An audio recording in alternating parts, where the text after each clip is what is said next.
barely a month old. Tonight, Israeli troops are fighting inside Gaza City with over 200 hostages who remain captive there, and civilian casualties mount inside Gaza. As President of the United States, what would you be urging Israeli Prime Minister Benjamin Netanyahu to do at this moment? Governor DeSantis. I would be telling Bibi, finish the job once and for all with these butchers, Hamas. They're terrorists. They're massacring innocent people. They would wipe every Jew off the globe if they could. He cannot live with that threat right by his country. That Hamas should release every hostage and they should unconditionally surrender. I'm sick of hearing the media, I'm sick of hearing other people blame Israel just for defending itself. We will stand with Israel in word and in deed, in public and in private. And I can tell you, as governor, I actually did something about it. Biden's neglect has been atrocious. We had Floridians that were over there after the attack. He left them stranded. They couldn't get flights out. So I scrambled resources in Florida. I sent planes over to Israel, and I brought back over 700 people to safety. There could have been more hostages had we not acted. And I'll tell you this, I met the first plane load when they came to Florida, and one of the mothers pointed to a 6-year-old daughter, and she said, my daughter had been saying the last 2 nights, Mommy, I don't want to hear any more bombs, no more rockets. I just want to get back to Florida. So there's a difference between words and deeds. We acted and we saved lives. Thank you. Ambassador Haley, what would you do? What would you be urging Prime Minister Benjamin Netanyahu to do? Would you consider a humanitarian pause, for example? The first thing I said to him when it happened was I said, finish them. Finish them. And the reason is I worked on this every day when I was at the United Nations. And we have to remember that they have to, 1, eliminate Hamas, 2, support Israel with whatever they need whenever they need it, and 3, make sure we bring our hostages home. We need to be very clear-eyed to know there would be no Hamas without Iran. There would be no Hezbollah without Iran. There would not be the Houthis without Iran. And there wouldn't be the Iranian militias in Syria and Iraq that are trying to hit our military men and women if it hadn't been for Iran. And who is funding Iran right now? China is buying oil from Iran. Russia is getting drones and missiles from Iran. And there is an unholy alliance. We need to be clear-eyed. The last thing we need to do is to tell Israel what to do. The only thing we should be doing is supporting them and eliminating Hamas. It is not that Israel needs America. America needs Israel. They are the tip of the spear when it comes to this Islamic terrorism, and we need to make sure that we have their backs in that process. All right. Thank you. Mr. Ramaswamy. Mr. Ramaswamy, any daylight between you and the candidates we just heard in this issue on what you would tell the Prime Minister? Not in terms of what I would tell the Prime Minister, no. In fact, I would go one step further. The founding vision of Israel was based on the idea that they don't want to depend on anybody else's sympathy or direction in defending themselves. So what I would tell Bibi is that Israel has the right and the responsibility to defend itself. I would tell him to smoke those terrorists on his southern border, and then I'll tell him as President of the United States, I'll be smoking the terrorists on our southern border. That's his responsibility. This is our responsibility. That's how we move forward. But I want to be careful to avoid making the mistakes from the neocon establishment of the past. Corrupt politicians in both parties spent trillions, killed millions, made billions for themselves in places like Iraq and Afghanistan, fighting wars that sent thousands of our sons and daughters, people my age, to die in wars that did not advance anyone's interests, adding $7 trillion to our national debt.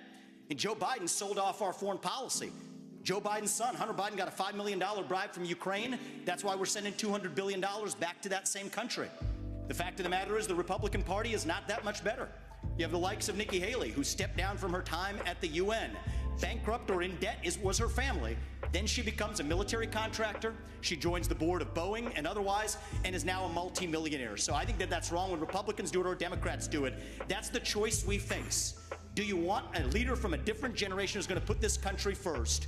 Or do you want Dick Cheney in 3-inch heels? All right, Mr. In which case, we've got 2 of them on stage Mr. tonight. Ramaswamy, thank you. Senator Scott, yes. Senator, same question to you about you're the president, you're on the phone in the Oval Office with the Prime Minister, you tell him what? Well, number one, I would tell Prime Minister Netanyahu, not only do you have the responsibility and the right to wipe Hamas off of the map, We will support you. We will be there with you. We'll stand shoulder to shoulder. There will be no daylight. But I would change the station a little bit, though, and head back home to America. I would say to President Biden, diplomacy only is a weak strategy. Appeasement leads to war. From President Obama to President Biden, Obama sent millions to Iran. Frankly, President Biden has sent billions to Iran. That is why I've said that there's blood dripping from the hands of President Obama and President Biden. I would tell President Biden with great clarity, if you want to stop the 40+ attacks on military personnel in the Middle East, you have to strike in Iran. If you want to make a difference, you cannot just continue to have strikes in Syria on warehouses. You actually have to cut off the head of the snake, and the head of the snake is Iran and not simply their proxies. In order for us to have a powerful response from America, we have to be in a position of strength. As President of the United States, my foreign policy is simple. You cannot negotiate with evil. You have to destroy it. All right, Senator Scott, thank you. Governor Christie, I want to get you to weigh in here. Look, Lester, these problems are so big and serious that the first thing I would say to Prime Minister Netanyahu is pretty simple. America is here, no matter what it is you need at any time, to preserve the state of Israel. Remember that Hamas's main goal is to get rid of Israel, is to get Israel absolutely off the map. Now, there are three things I think I would say to him when he asked for advice. The first I would say is that it is absolutely your obligation to protect the territorial integrity of Israel. Secondly, to make sure you protect the security and the safety of your people. Every time something happens to compromise either one of those things, it creates greater unrest in the entire region.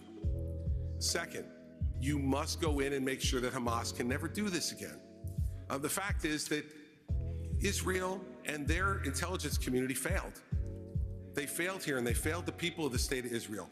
And so we need to work closely and better together to make sure, Yep. one, that they're degraded, and two, that we I don't know why it does that. going on inside the Gaza Strip, when it's going on, so that something like this can't happen to kill 1,400 individuals again. And the third thing is to keep your eye on the ball. Make sure that we continue to isolate Iran. Work with the reasonable nations in the Middle East, the other Arab nations who want to partner with you, and make sure that we continue to isolate Iran so that their only friends in the world are the part of the evil foursome: China, Russia, Iran, and North Korea. Governor Christie, thank you very much. And we're going to continue in this vein right now with a That question is from Matthew. so annoying that it does that, CEO man. of the Republican Jewish Coalition, a partner of the Republican National Committee in this debate. Here it is. Given attacks by Iranian-backed proxy groups on U.S. check, military check. bases in Syria and Iraq, attacks that have wounded approximately 24 right. of our U.S. servicemen, do you support the use of military force? It by the switched United devices States automatically, against and Iran? it fucking... Governor Haley, would you please answer that? Yes, I'd first like to say is they're what it is. 5-inch heels, and I don't wear them unless you can run in them. We got two of you on stage. The second thing that I will say is I wear heels. They're not for a fashion statement. They're for ammunition.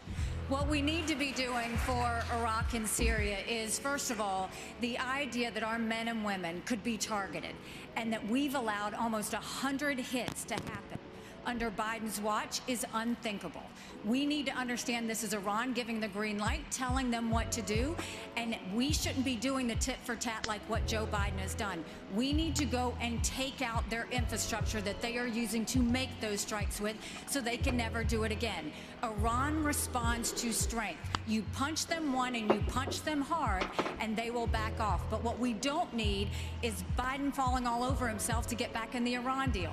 Him giving $6 billion to get 5 hostages home. Him telling Netanyahu now that he needs a pause or a ceasefire. We don't need him going and sitting there tiptoeing around Iran because he thinks they're going to do something. You don't respond to an enemy and a terrorist with fear. You respond with strength. When you do that, that's when the world pays attention, and that's when Iran stops. Thank you. Governor DeSantis, if I can continue with you. Just today, the U.S. launched another one of its limited airstrikes against targets in Syria, this time Iranian-linked facility. How far would you go militarily to hold Iran accountable? Well, first, Matt, thanks for your question, and I appreciate what you've done over the last month. I know it's been very difficult for the community, and appreciate you guys rallying together in difficult times. I actually served in Iraq back in the day, and we had al-Qaeda in Iraq. You had Shia militias that were funded by Iran that were killing hundreds and hundreds of U.S. troops.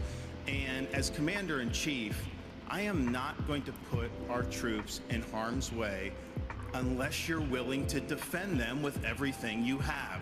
Biden has them out there. They're sitting ducks. He's doing glancing blows. That's just inviting more attacks from the Iranians.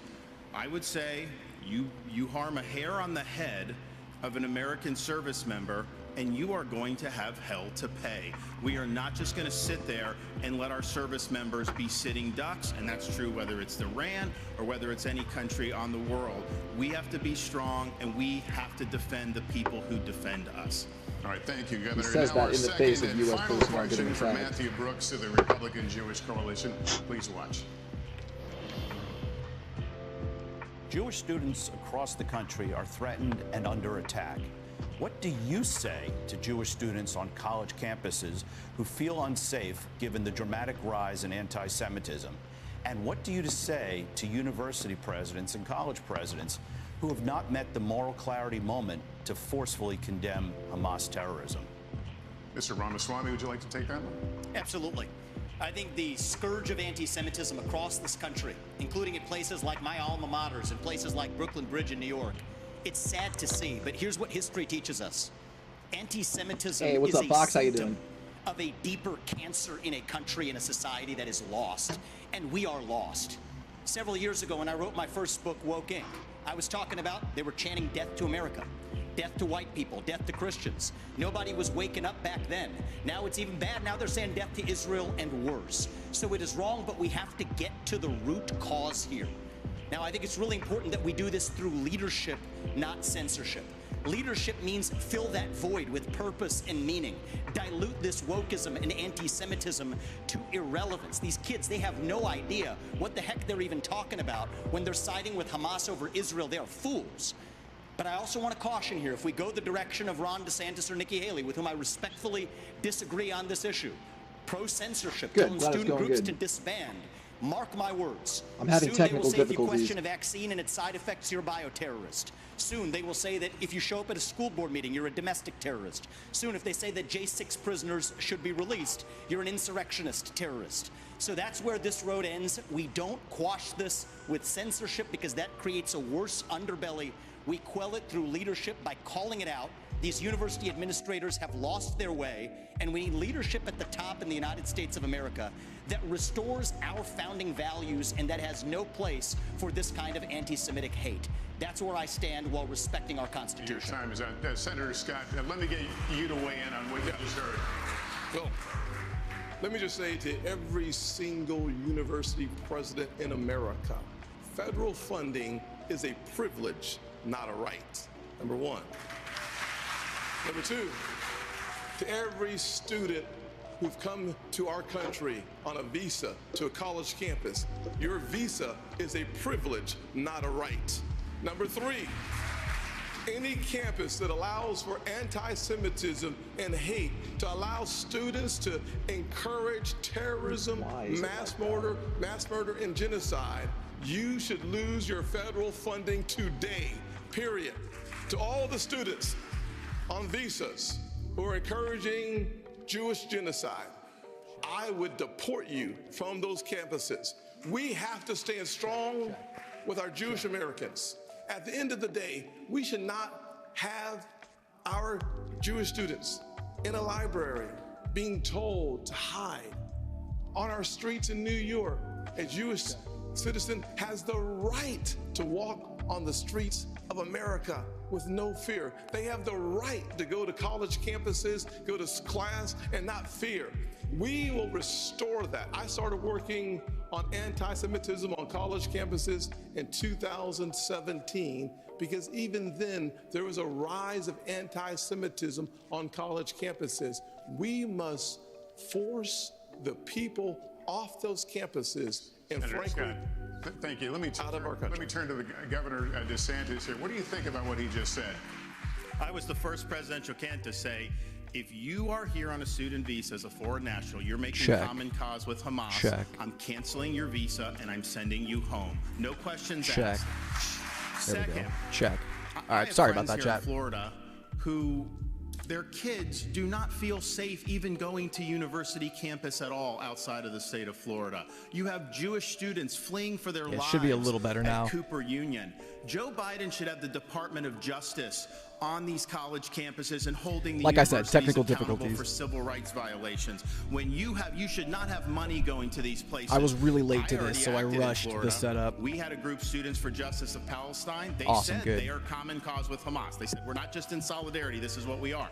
We deactivated them. We're not going to use state tax dollars to fund jihad. No way. And what is Biden doing? Not only is he not helping the Jewish students who are being persecuted, he is launching an initiative to combat so-called Islamophobia. No, it's the anti-Semitism that's spiraling out of control. Right. That is what we have to confront. And as president, I can tell you this, we are not going to stand for this on college campuses any longer. All right, Governor, thank you. Let me turn to Governor Christie, and considering what he just said, you led a state with a sizable Muslim population. Last month, as you know, a 6-year-old Palestinian-American boy was killed in Illinois by his landlord. His mother was also stabbed more than a dozen times in what has been charged as a hate crime. What do you say to Muslim Americans who are also feeling afraid for their safety right now? Lester, I'm the only one on the stage who's actually had experience in dealing with this. I was appointed by President Bush to be the U.S. Attorney in New Jersey on September 10th, 2001.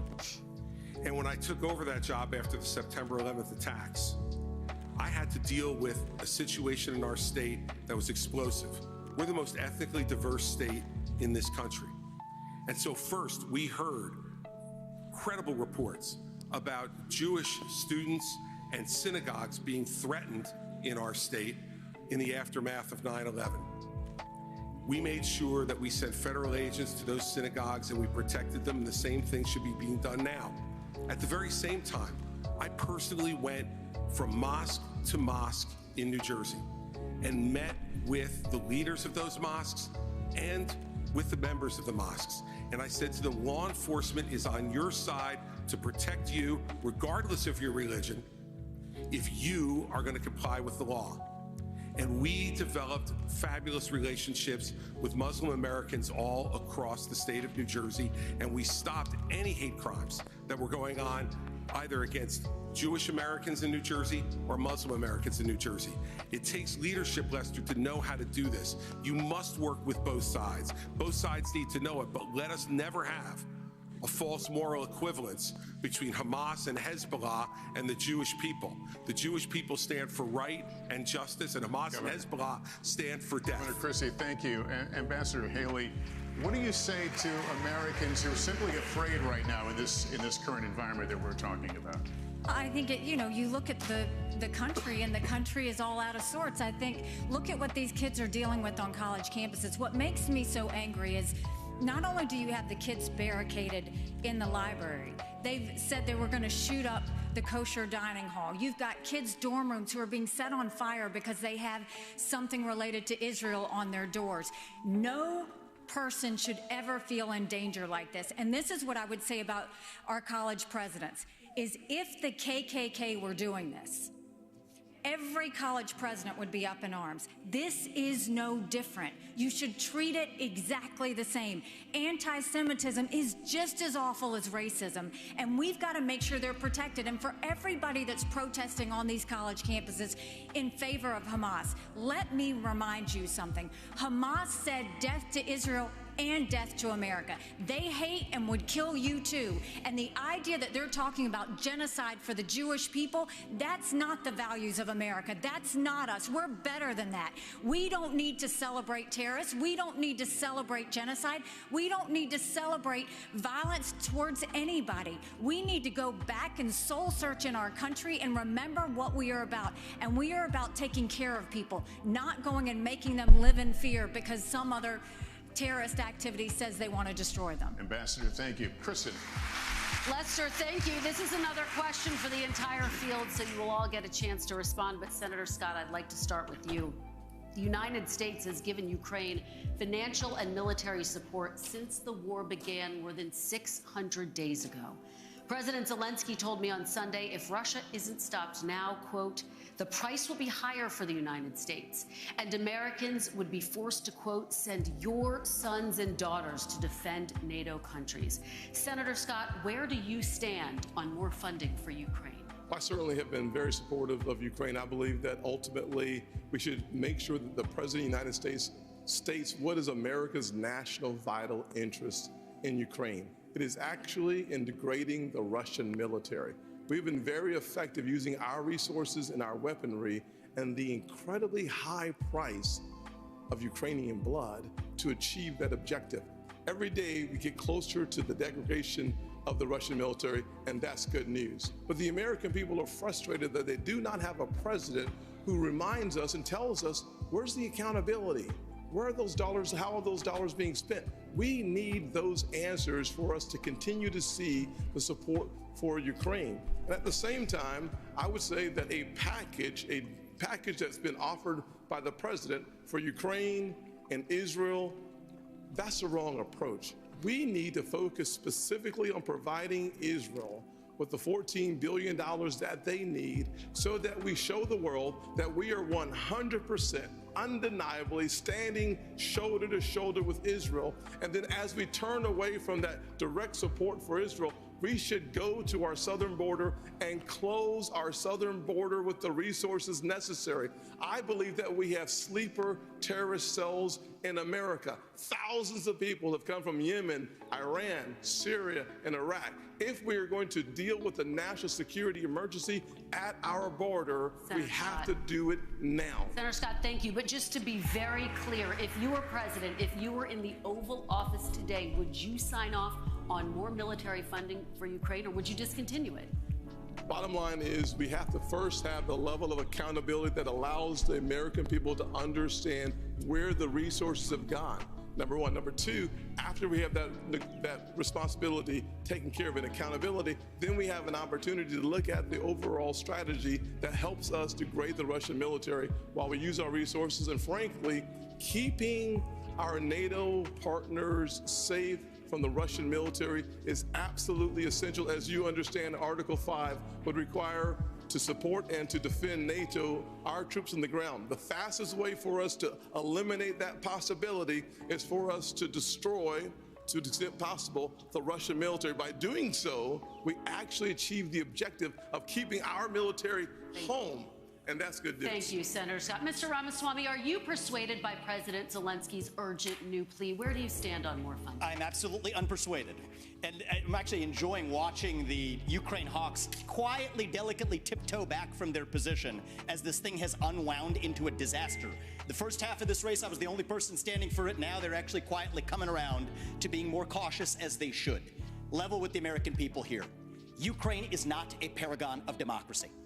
This is a country that has banned 11 opposition parties. It has consolidated all media into one state TV media arm. That's not democratic. It has threatened not to hold elections this year unless the U.S. forks over more money. That is not democratic. It has celebrated a Nazi in its ranks, the comedian in cargo pants, a man called Zelensky, doing it in their own ranks. That is not democratic.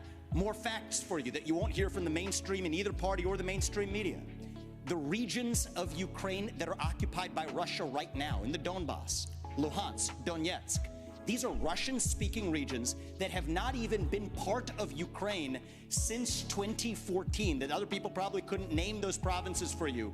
Those are the hard facts. And so to frame this as some kind of battle between good versus evil, Don't buy it. I agree. And I'd like the likes of the sharpest of the war hawks on Ukraine, Nikki Haley, to have some accountability and answer. Do you want to use U.S. taxpayer money to fund the banning of Christians? That is actually what's happening. They're using the Ukrainian Orthodox Church. They have banned them. The Ukrainian parliament just did this last week, supported by our dollars. And I think you owe it to the American people, Nikki, to at least this one time at least condemn. Thank you. That's time. At least to condemn their banning of Christians. Mr. Ramaswamy, thank you. Mr. Ramaswamy, thank you. We asked the questions. Ambassador Haley, well, she deserves to what answer. is your take on more funding for Ukraine? I am telling you, Putin and President Xi are salivating at the thought that someone like that could become president. They would love to see The fact of the matter is she doesn't answer So this the question. is what I will tell you. We're driving First Russia of all, into let's China's remember, hands Ramaswamy, because of you these had foolish your time policies. to talk. The ambassador has the floor. Thank Ambassador, you. The please. first thing I'll tell you is we all remember what that thug did when he invaded Ukraine. We all know that 500,000 people have died because of Putin. And here is a freedom-loving, pro-American country that is fighting for its survival and its democracy. No, I don't think we should give them cash. I think we should give them the equipment and the ammunition to win. And I'll tell you, if Biden had done it when they first asked for it, this war would be over. But let's also remember this. When you left Afghanistan in shambles and left them with a ton of weapons and money, it's not that we left, it's how we left. When you look at Ukraine, don't think for a second, now everybody wants to move away from Ukraine. They'll want to move away from Israel a year from now. America can never be so arrogant to think we don't need friends. After 9/11, we needed a lot of friends. Now is the time to get partnerships. This unholy alliance between Russia, Ukraine, and China is real. There is a reason the Taiwanese want us to support the Ukrainians. It's because they know that China's coming after them next. There is a reason Ukrainians want us to support Israelis, because they know that if Iran wins, Russia wins. Ambassador. We have to see the combination of the three. Ambassador, thank you. Governor Jesus Christie, Christ, what is dude, your she's take? so And how long awful. should Americans be expected to help fund She wants the to go to in war with Ukraine? everybody. Kirsten, let's remember the last time that we turned our back on a shooting war in Europe. It bought us just a couple of years. And then 500,000 Americans were killed in Europe to defeat Hitler. This is not a choice. This is the price we pay for being the leaders of the free world. And the fact is, this alliance is not just with Russia and China. Governor Haley knows this. Iran is in the middle of this as well, and so is North Korea. And they are all working to support Russia right now. And the reason they're doing it is because dictators work together. People who believe in democracy work together. We must stand with all of those that are standing up for democracy and freedom in this world. And by the way, let's remind everybody of this. In 1992, this country made a promise to Ukraine. We said if you return nuclear missiles that were part of the old Soviet Union to Russia and they invade you, we will protect you. An American promise that's 31 years old is no different than an American promise that's made tonight on this stage. We need to stand by it. And those of us who forget history are doomed to repeat it.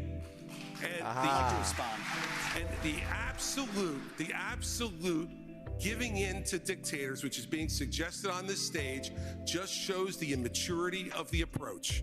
Governor Christie, thank you. Governor DeSantis, I'd like you to weigh in on this idea. Are you concerned that this could become They're not going to let him respond. war if Putin is not stopped now? Well, any suggestion by Zelensky or anyone else that we're going to eventually have U.S. troops there, I can tell the American people when I'm president that will not happen. We are not going to send your sons and daughters to Ukraine. I am going to send troops to our southern border. If you look at the threats that we face, terrorists have come in through our southern border. I'm going to shut it down. I'm going to have the military, and I'm going to deport the people who've come, particularly under Biden, who've come from the Middle East, come from all these places. Now, Biden wants $105 billion. 60, most of that's Ukraine, including some of it going to pay pensions for bureaucrats and salaries. That is a totally ridiculous use of American tax dollars. He says he has money for border to try to do, and the media repeat that. When you look at it, what most of the money is money to process more illegal aliens into this country. How is that solving the problem? That's making the problem worse. And what does he do for the Indo-Pacific? A pittance. That is the top threat that we face. we need to bring this war to an end. We need the Europeans to step up and do their fair share. And we need to get serious about the top threat that this country faces, which is the Chinese Communist Party. So if I may respond to the Ukraine question. In fact, we are going to go from the hot wars in Ukraine and Gaza and Israel to what many people are calling the new Cold War with China. And I remind the audience that it's important for our visitors at home to be able to hear you, and especially for the people in Beijing to hear you. Many Republicans believe that the Chinese Communist Party and General Secretary Xi is an existential threat to the United States. The flashpoint is Taiwan. For decades and decades, the American military, but primarily the United States Navy, has deterred an attack from China to the island state of Taiwan. But Ronald Reagan's Navy of 600 ships is gone. Now, the question to you is, and I'll start with you, Ambassador Haley, because you were in President Trump's cabinet. His goal was a 355-ship Navy. That's what he pushed for. He got to 300. It's now at 291. Is that big enough to deter and, if necessary, defeat an invasion of Taiwan? China has the largest naval fleet in the world. They have 350 ships. They'll have 400 ships in 2 years. We won't even have 350 ships in 2 decades. China has built up their military. It's not just land, air, and sea. They're doing cyber. They're doing artificial intelligence. They're doing space. America needs to modernize our military. We need to do everything we can. The first thing is you go and you make sure you have the backs of Ukraine. That's why the Taiwanese want us to support Ukraine, because they know that sends the biggest message to China. The second thing is we go to China and we start being tough on them. No more sales of our American soil to China, and let's take back what they've already stolen. Then you go and to the universities. No more having millions of dollars go to our universities. Then we will go and end all formal trade relations with China until they stop murdering Americans from fentanyl, something Ron has yet to say that he's going to do. And then we modernize our military. When we strengthen our military, when we modernize it with the focus of cyber, artificial intelligence, and space, when we make sure that we have the backs of our friends, whether it's in Israel, whether it's in Ukraine, and we should be arming Taiwan. Make sure they have the equipment they need. Make sure they have the training they need now. There is nothing China fears more than knowing that America will have Taiwan's back. Let's make sure that we show it by making sure they have the equipment they need. Governor DeSantis, my question is specifically about the Navy. It's at 291. It's going to go down perhaps as low as 280. Is it enough? And what would you build if you were going to build more? Not enough. We have to have the ability to back up a strategy of denial of President Xi's ambitions. And if China's able to be the world's leading superpower, that will affect you and your family in ways that are going to be very bad. They will export authoritarianism all around the world as the cost of doing business. They will impose things like social credit scores and internet monitoring. So this is, to this generation, what the Soviet Union was to the post-World War II generation. I've already released a plan. We're going to get to 355 ships at the end of the first term, 385 ships at the end of the second term, but we're going to have a path to 600 ships over the next 20 years. I think the future of freedom is going to be determined in the Indo-Pacific. We have a strategy not just military, but decoupling from the economy and fighting them here at home with their cultural. You know, Ambassador Haley said somehow I wasn't doing. She welcomed them into South Carolina, gave them land near a military base, wrote the Chinese ambassador a love letter saying what a great friend they were. That was like their #1 way to do economic development. In Florida, I banned China from buying land in this state, and we kicked out on our universities, and we kicked the Confucius Institutes out of our universities. We've recognized the threat, and we've acted swiftly and decisively. Senator Scott, you've been in the Congress since 2011. Defense spending has fallen over that entire period of time. Where are we going to get the money, and what would you build, and what kind of ships to deter China from attacking Taiwan? Well, two major problems with the question. Number one, we do not have currently a defense industrial bank to allow us to have the kind of production that we need in order to keep America safe. Frankly, if we are not prepared to fight and engage in 3 continents at the same time, think about where we are today. In the Middle East, we are in the midst of trying to back our strongest ally. In These Eastern people Europe, are insane, we've seen our resources and our weaponry help trying to keep degrade it the Russian together. military. The Indo-Pacific, we have real challenges. The long-term threat is China. Immediate threat is our southern border. In order for us to have the military to fight 3 different continents at the exact same time, we are going to have to invest heavily in our military, but we're also going to have to invest heavily in an industrial base so that we can hit our objectives from a military perspective, not only with our ships, but also with our planes. We are so old as a military that in order for us to recalibrate, we're going to have to invest. One of the things I do in my Made in America strategy is we create more than 4 million new jobs by having high-tech manufacturing come back to America, decoupling from China, so that we focus our attention on creating that industrial revolution that will be necessary for us to achieve the goal of having a military that is ready to be lethal and come home safe. Thank you, Senator. Mr. Ramaswamy, I'm looking for specifics. What would you build? Where would you build it? When would they be in the water? How big would the fleet get? First answer is end the toxic divest to invest program. For people who don't know about that, we're decommissioning ships in the South China Sea.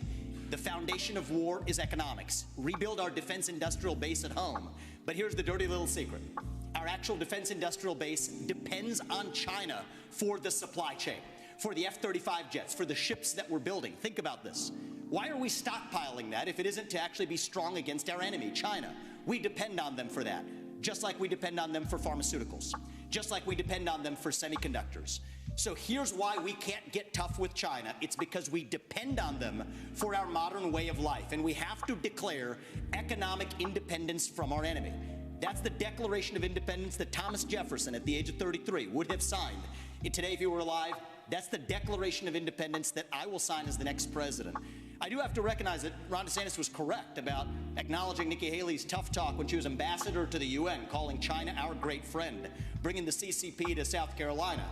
What he left out, though, Ron, and be honest about it, there was a lobbying-based exemption in that bill that allowed Chinese nationals to buy land within a 20-mile radius of a military base lobbied for by one of your donors. So I think we have to call a spade a spade. We need politicians who are independent of the forces that increase our dependence on China. My message to Xi Jinping is this. You are done buying land in this country. You will not donate to universities in this country.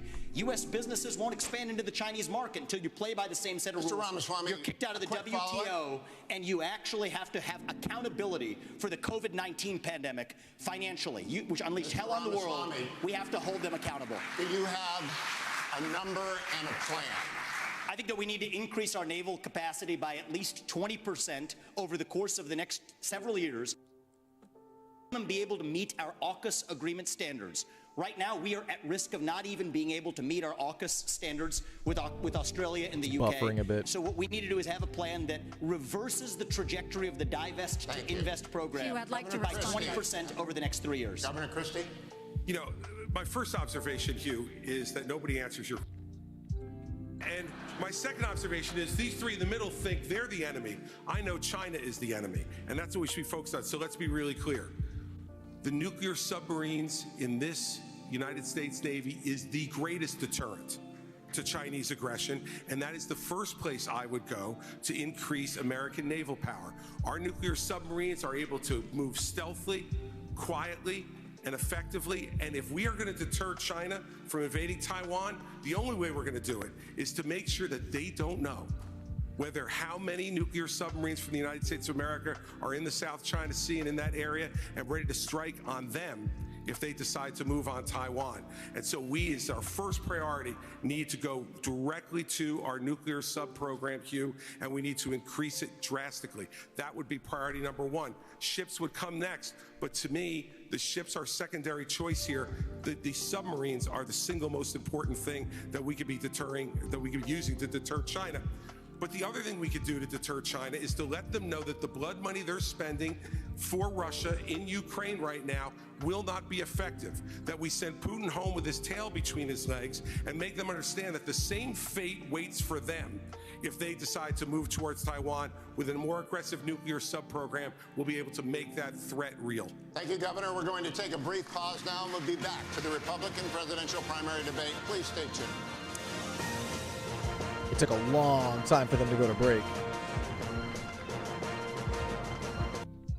Where's that volume control? All right. Yo, hello there. Welcome to the stream. I got this started really late. I couldn't get everything figured out in time, but better late than never. This is frozen now all of a sudden, and I don't know why. Oh well. Anyway, this is fun. This debate is pretty much who can persuade us who's the biggest war hawk is how I'm looking at this. This is great. But yeah, how you doing, Fox? Daff your pig, if you're still in here. Hope you guys are having a good night.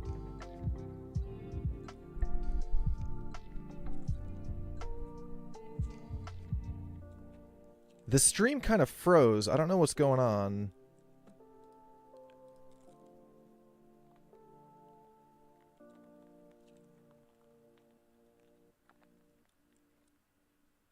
Oh, there we go. Okay. It looked like they were having some issues with the ads or something. But yeah, hey, I appreciate you guys hanging out this evening. If you guys are watching the stream after the fact, which you most likely will, hopefully will, when I streamed the second debate, I actually got hit with a copyright strike by Fox News.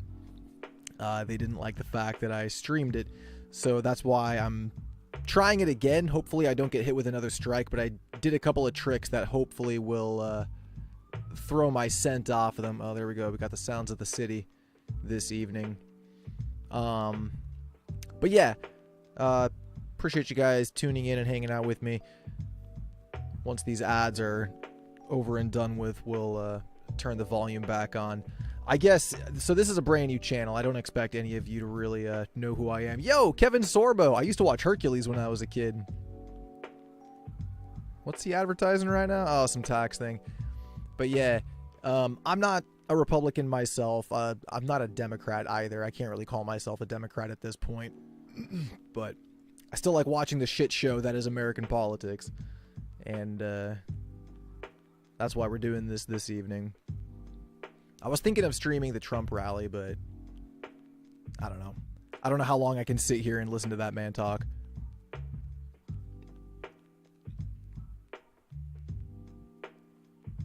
Hey, right on, Fox. Yeah.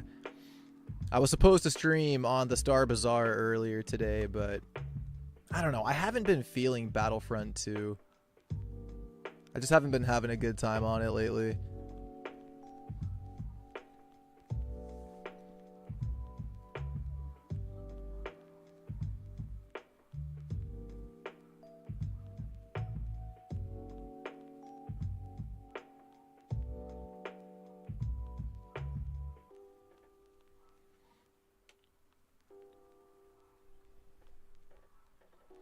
Yeah, I'm not even taking notes this time. Last time I took some notes. I probably should grab a notebook so I have things to reflect on during these commercial breaks.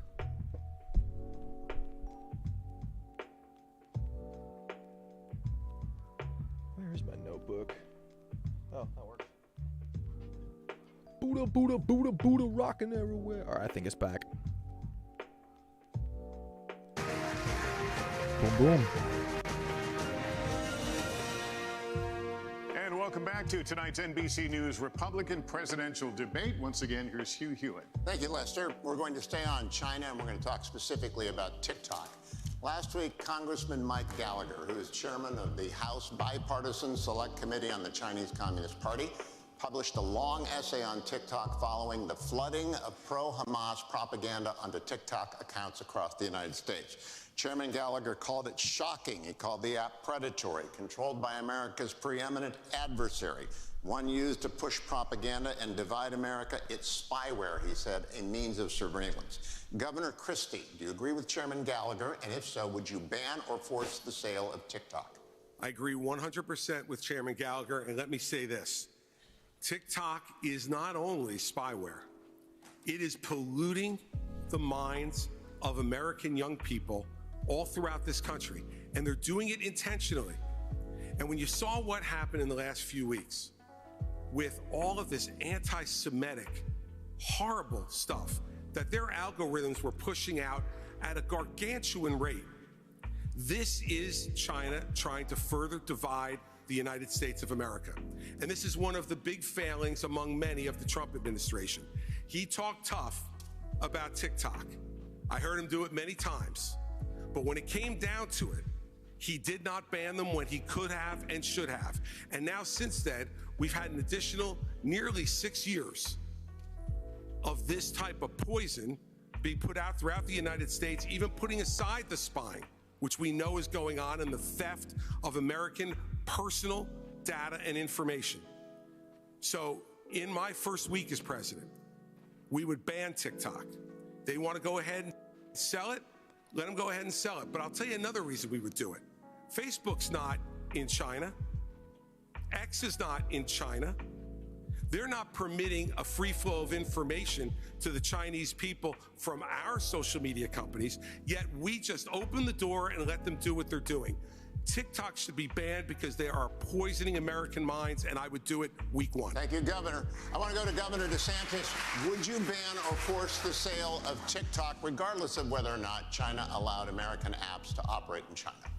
Yes, I think that China's the top threat we face. They've been very effective at infiltrating different parts of our society. So my policy on China and the Chinese Communist Party is very simple.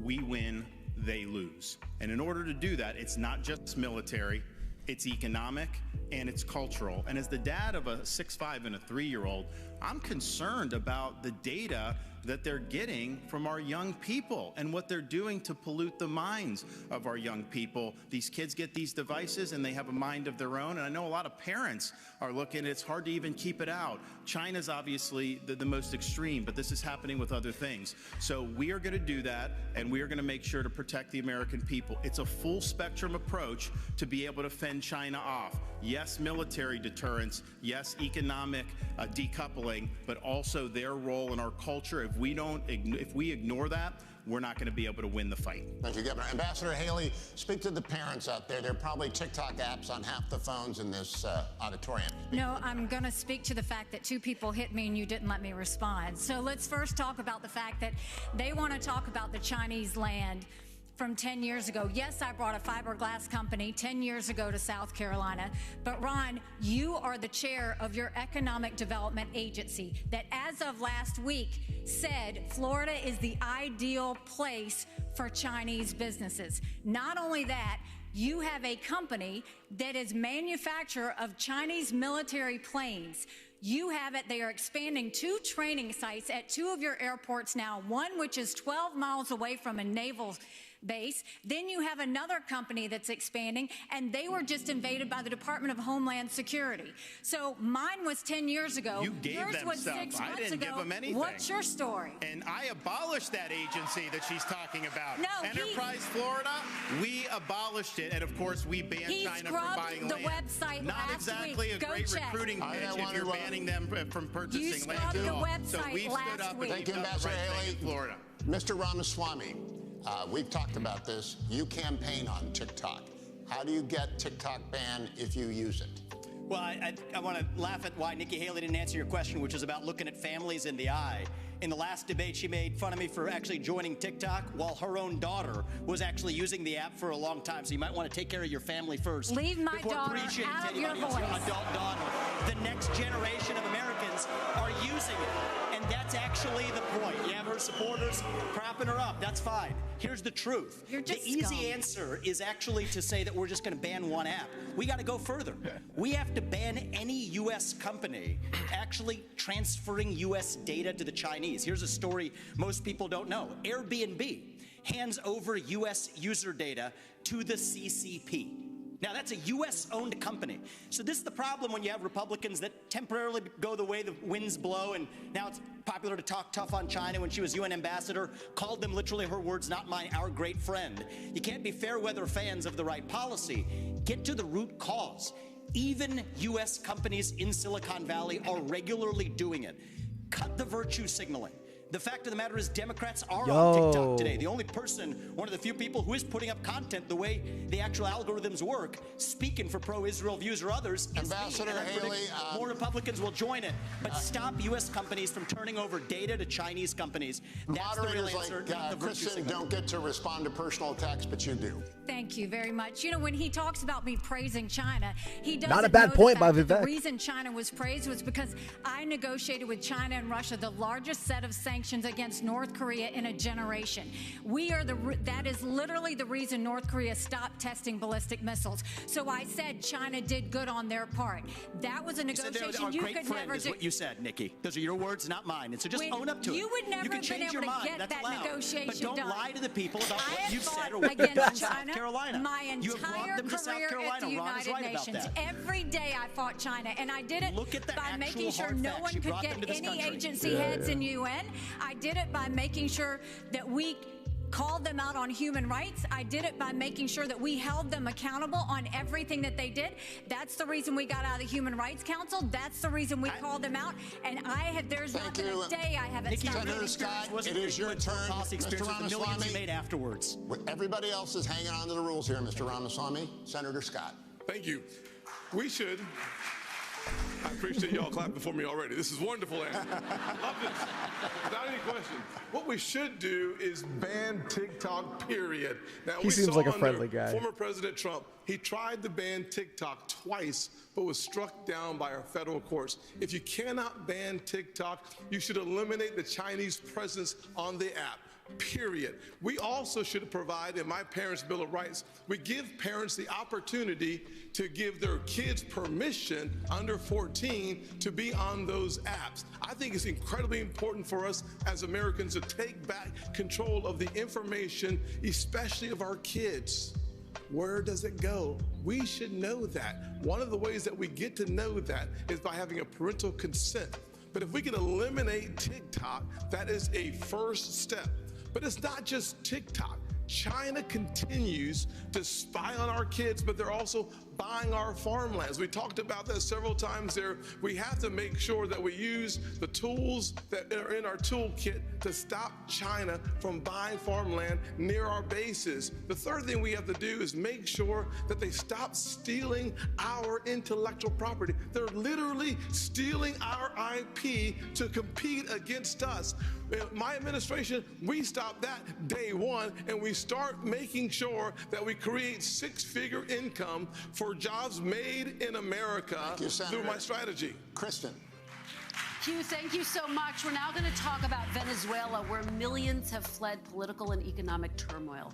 Many Venezuelan immigrants are settling right here in Florida. Former President Trump and President Biden have taken different approaches to Nicolas Maduro's regime with little result.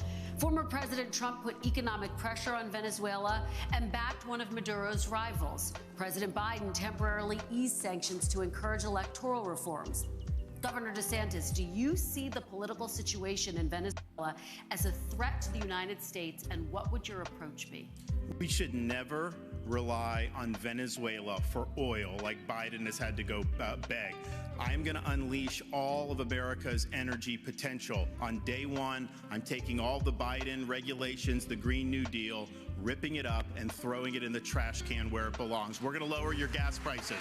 We're going to create jobs. We're going to lower energy costs. But we're also going to be more energy independent and secure. We'll choose Midland over Moscow. We'll choose the Marcellus over the Mullahs. And we'll choose Bakken over Beijing. That is good for America's national security. Biden's Green New Deal, that's good for Venezuela, it's good for Russia, it's good for Iran, and it's good for China. So I would turn the screws on the Venezuelan regime. I think it's a corrupt, dictatorial regime, and we should never go hat in hand begging for oil from them. Just to be clear, would you reimpose the sanctions? Yes, absolutely. Ambassador Haley, what would your approach be? You know, I stood on the Simon Bolivar Bridge and watched thousands of Venezuelans cross for hours in the hot sun holding their babies to get the one meal they might get that day, going from Venezuela to Colombia. They were fleeing socialism and begging for freedom. We need to make sure that we do everything we can to sanction Maduro. We shouldn't be getting dirty oil, and Biden just gave 500,000 Venezuelans temporary priority status, which is just going to have more of them come. But on the energy side, it cracks me up that Ron continues to do this. He has opposed fracking. He's opposed drilling. Last time he said it wasn't true, and everybody found out that it was true. He opposed it before Florida voters even voted on it. He was praised by the Sierra Club, and you're trying to make up for it and act like you weren't a liberal when it comes to the environment. You were. You always have been. Just own it if that's the case. But don't keep saying you're something that you're not. Let me respond to that. Response, so our whole energy plan you can't get the shale without fracking. We are absolutely going to frack, but I disagree with Nikki Haley. I don't think it's a good idea to drill in the Florida Everglades, and I know most Floridians agree with me. You banned fracking. Thank you very much. Lester? All right, thank you. Let's turn to one of the biggest issues for voters. That, of course, is the economy. This is a question that will go to all of you. Yeah, I'm with you, Fox. A voter recently told NBC News, I'm a fan of how am I going to nuclear. make sure my pantry's stocked I hear without nuclear is breaking pretty the good. bank? You've all said the best way to deal with rising prices is to cut government spending. But that would take time to play out, and Americans are struggling right now. Senator Scott, I'll start with you. What would you do the moment you take office to help Americans manage the cost of living? So we're talking about short term here. My mother was a single mother who raised me and my brother in a very challenging economic situation. The first thing I can tell you is that when your gas prices are 40% higher right now than they were just a little over 2 years ago, that's not a problem for my mama. That was a crisis. The first thing I would do as President of the United States is I would sign the XL Keystone Pipeline and start seeing resources flow. Second thing I would do is make sure that there's certainty and predictability so that those folks who have the leases in our country would have the certainty and predictability to go ahead and become energy independent. We should focus not just on being energy independent, we should focus on being energy dominant. America is the home to more energy resources than any other country on the planet. We can reduce the price of energy, we can reduce the price of food and the price of electricity if we focus on my build here, don't borrow from China plan that is embedded. The Made in America strategy creates 10 million new jobs in 3 different areas. One is innovation. Second is the high-tech manufacturing. And the third is the energy economy. We have an opportunity as Americans to actually export the surplus energy that we create in our nation and disconnect from China and from murderous dictators and tyrants around the world. Your time is up, but let me just follow up. The idea of pumping gas, of turning on pipelines, that doesn't make gas cheaper that day. I'm talking about you become president. What can you do specifically to help people feel better about their situation or be better with their situation? Well, actually, it does, to be honest with you. The way that the economy works is it works on the ability to anticipate excess supply versus the demand. When that happens, confidence drives our prices down because we know there's going to be a greater surplus. When you allow for those who have leases to actually start drilling, to start using those leases for more energy excavation, you put our economy in the strongest position, and as a result of that, prices start going down. That is the kind of economy that, as President of the United States, I would lead this nation to making sure that we first use the resources in our own country and not going outside of our country in order to achieve our objective. You know, Proverbs 22:7 reminds us that the borrower is slave to the lender. We have become an indentured servant too often to countries like China. By having an energy economy, we start allowing this nation to once again return. Senator, thank you. Let me ask the same question to Governor DeSantis. Can you give us some, you ticked off a number of things a moment ago, but some specific examples of ways that would put people on a better economic footing right away?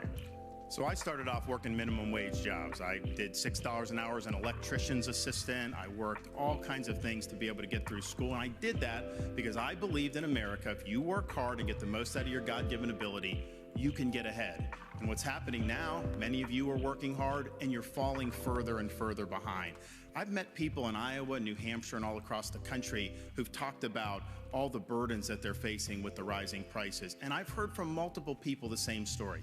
When they go grocery shopping, what they now do is they figure out what they have to take out of the cart once it's ringing up, because it rings up so much faster and so much higher at the cash register that they can't afford. This is his answer to what he would do, anymore. by the way. We have to restore the American dream in this country. What can you do on day one? Here's what I'm going to do. Oh, he's finally I'm getting gonna to take it. Okay. all the executive orders, the regulations, everything involving Bidenomics, I'm going to rip it up, and I'm going to throw it in the trash can on day one where it belongs. That is going to give the economy breathing room, and I'm also going to rein in the Federal Reserve. They have helped create, with their reckless monetary policy, what we have faced since the COVID-19 pandemic. They botched it. Congress botched it. Both parties are to blame.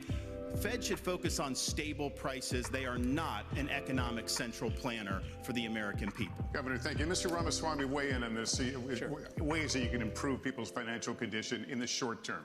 Right, and as a CEO, the economic question is core to my vision and policy prescription for this country.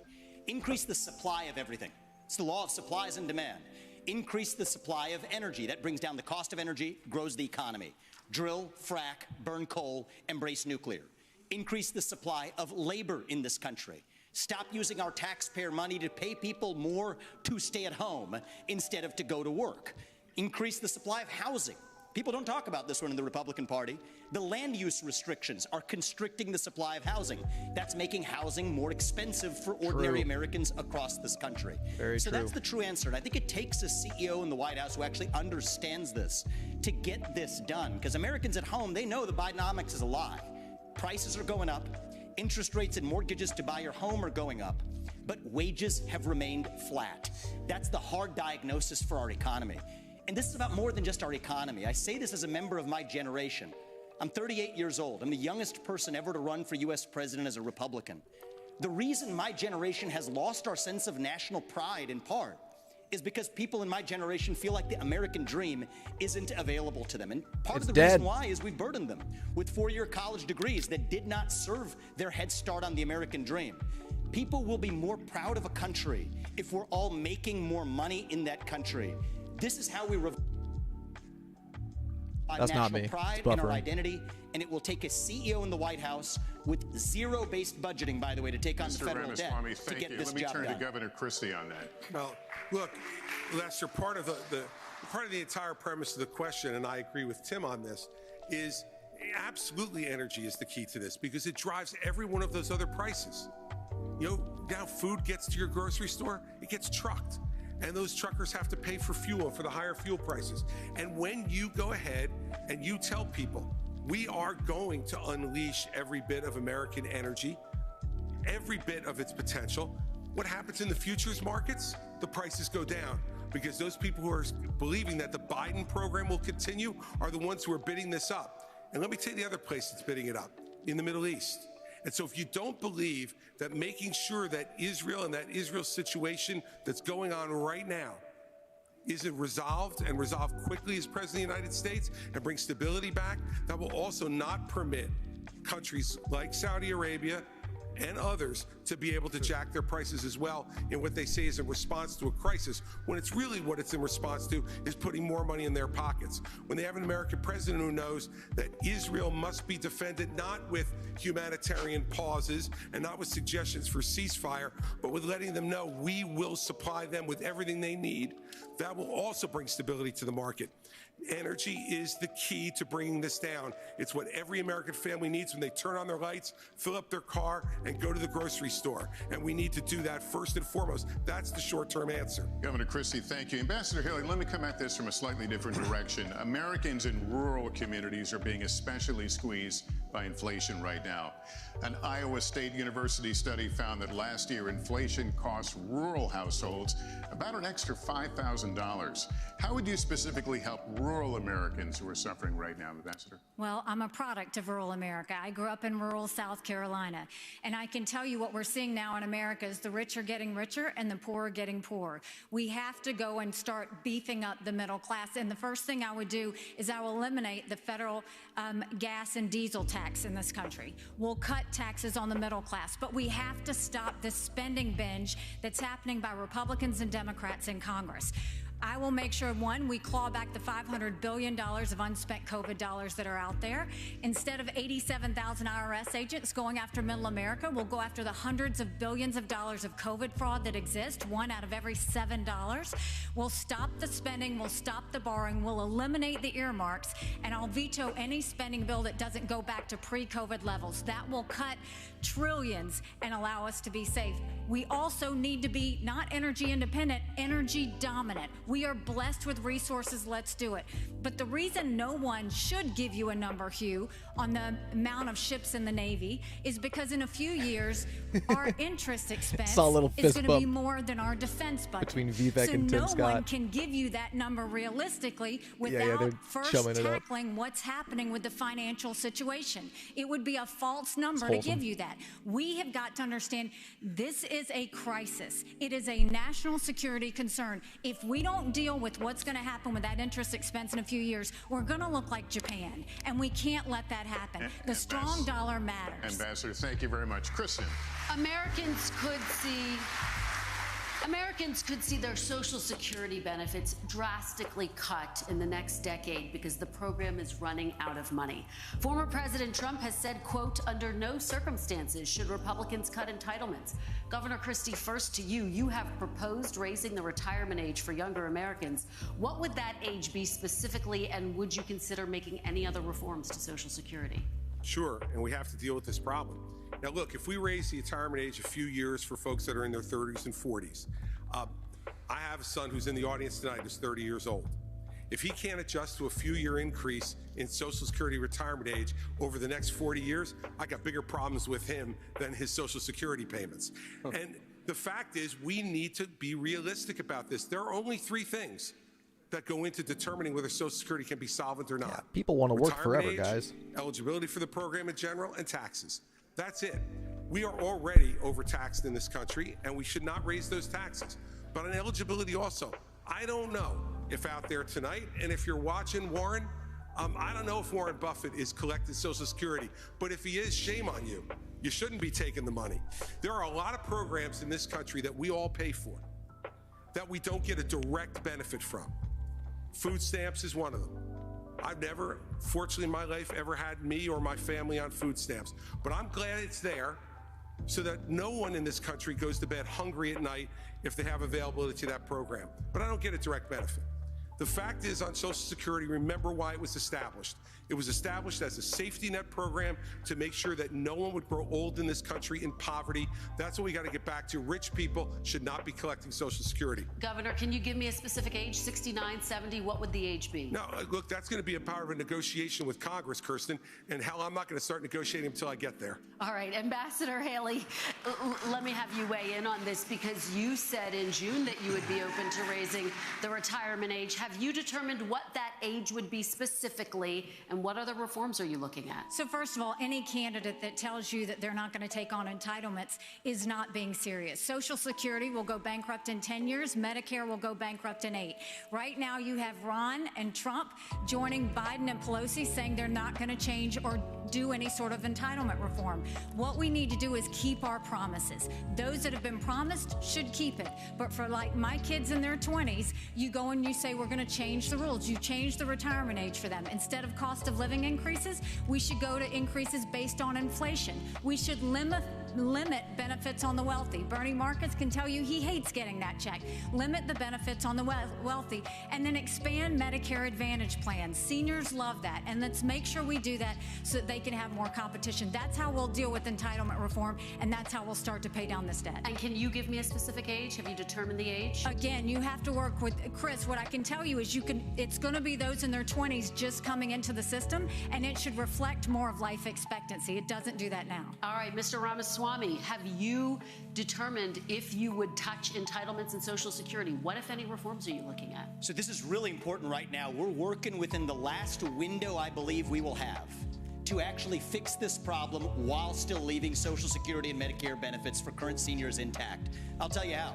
The other candidates assume, like Nikki, that it can't be done, and on her math, she's right about it. But her math assumes $7 trillion of our $33 trillion national debt going to fight wars like in places like Iraq and Afghanistan. Minus that, our national debt would be $26 trillion right now. Then you go to zero-based budgeting, which I've proposed as a CEO. It's how I've run businesses. It's how many CEOs run businesses. Don't use last year's budget as the baseline. Start with zero as the baseline and then ask what's actually necessary. 75% headcount reduction. Yes, that is severe in the number of federal employees in the Washington, D.C. bureaucracy. shut down redundant agencies that should not exist, deliver economic growth as a positive tailwind. I think we can get to 3, 4, maybe even 5% GDP growth if we really take the regulatory shackles off of our economy. And against that backdrop, I believe this is our last best window to be able to take care of our national debt problem through those severe measures, including sacrificing the foreign wars that many bloodthirsty members of both parties have a hunger for. That's the one secret for how we're going to be able to do this, and that requires discipline. So we can't have the first conversation we were having, sending foreign aid willy-nilly to countries whose national debt per capita is less than ours. Thank you, But if we Mr. do this Ramaswamy. correctly, I think this is our last window, and it'll take a CEO from the next generation to do it. Thank you very much. Senator Scott, weigh in here. What are you looking at to keep Social Security sustainable? The bottom line is a simple one. We have to grow our economy and cut our spending. Let me just say to my mama and to every other mama or grandfather receiving Social Security, as President of the United States, I will protect your Social Security. The fact is that we're spending today about $1.1 trillion on Social Security, about $750 billion on Medicare, about $300 billion on Medicaid, about $400 billion on veterans benefits, $1.7 trillion on annual appropriations. If we're going to actually tame this tiger, the way you do it is not by picking on seniors who have paid into a program that deserve their money coming back out to them. The way you deal with it is, number one, you have to grow your economy. My plan, Made in America, creates 10 million new jobs, grows our economy at 5%. By doing so, you add trillions of dollars of economic activity and billions of dollars to your treasury. Number two, you have to cut taxes. When we cut taxes in 2017, I wrote the Tax Cuts and Jobs Act. Everybody said, well, guess what? Revenue will go down. Well, in 2018, after we wrote it in 2017, what happened? Revenue went up by 3%, and the next year it went up by another 3%. So what we know is that the Laffer curve still works, that the lower the tax, the higher the revenue. And finally, if we're going to deal with it, we have to take our annual appropriations back to pre-2020, pre-COVID levels of spending, which would save us about $500 billion in the next budget window. By doing that, we deal with Social Security and our mandatory spending. Thank you, Senator. Very quickly, would you raise the retirement age? Would you be open to raising the retirement age, or do you rule that out? All you have to do is go to a farm in Iowa and watch the hard work and the dedication. Yes you or and no, I though, having Senator? a conversation. Yes or the no, answer though? is no, but listen to this, though, before you go on. Thank you. The fact of the matter is that the more physical your labor, a year or 2 or 3 more is actually challenging to the physical body. You and I might have a different perspective, but for those farmers, they're working night and day. Thank you, Senator. I appreciate it. Governor DeSantis, finally to you, would you be open to raising the retirement age, and That's how would nice. you keep Social Security sustainable? Well, look, as governor of Florida, I know a few people on Oh, shit. All bad. Social Security was their sole source of income, and that's true for a lot of seniors throughout this country. So what I'd say to seniors at America, promise made, promise kept. I understand what you're going through with the rising prices, and you need that Social Security check. So we'll make sure to get that done. What can you do to help shore up Social Security? One of the things that's causing problems is the inflation. We have to reduce inflation. When you have higher inflation, the seniors get a cost of living adjustment, which means the program's spending more, but it doesn't cover the increase in the actual inflation rate. We also do need to get to at least 3% growth. You're never going to be able to have issues, be able to solve the budget without that. But I would note this. Congress for decades took money from Social Security. Social Security would have more tax revenue than it put out. They would take it and then they'd write an IOU to Social Security. Congress has a lot of dirty hands on this. I'm going to force Congress to stop spending so much money. And you know, one thing we have to we talk about the retirement age is just something that's changed in the last 4 or 5 years. Life expectancy in the United States is declining. So, Governor, in this yes country. or no? Would you raise it? Would you raise the retirement age? When life expectancy is declining, I don't see how you could raise it the other direction. So it's one thing to peg it on life expectancy, but we have had a significant decline in life expectancy in this country, So you and rule that's it just out. the fact. All right, Governor DeSantis, thank you. Thank you, candidates. And we will be right back after I like a how she quick had to say break it for from him. Miami, Florida.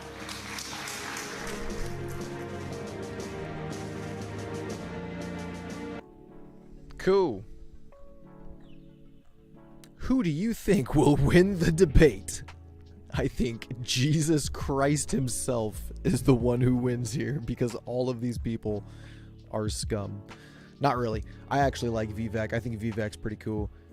Dude's charming. He's got some decent ideas.